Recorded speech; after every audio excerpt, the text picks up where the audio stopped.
C'est les Allemands qui nous les ont volés pendant la guerre. Quand ils ont pris Vaugrignon, ils ont pris tous les beaux livres.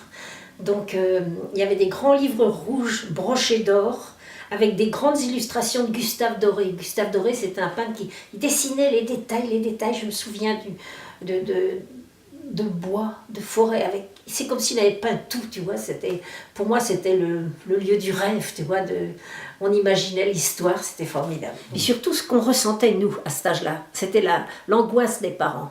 Parce que les parents avaient vécu la guerre de 14. Et maman n'avait pas eu de jeunesse, elle est née en 1900. À 15, 16, 17 ans, elle était en pleine guerre. Elle voyait les amis de ses frères, les frères aînés de ses amis, les pères de ses amis mourir. La guerre de 14 a été une chose horrible. Donc elle a vécu dans ces angoisses atroces. Donc nous, elle nous a transmis cette peur. Quand ils ont vu la guerre arriver 40, les discussions, mes parents discutaient beaucoup à table. Hein, et nous, on écoutait. Elle m'a dit une fois, j'étais en train de bécoter mon petit copain dans le vieux Mans et je vois papa qui arrive. Elle dit terreur. Elle dit il n'a pas bronché. Il est passé, il a tourné plus loin et il a fait comme s'il m'avait jamais vu. Il m'en a jamais parlé. Je ne sais pas s'il m'a vu ou pas vu.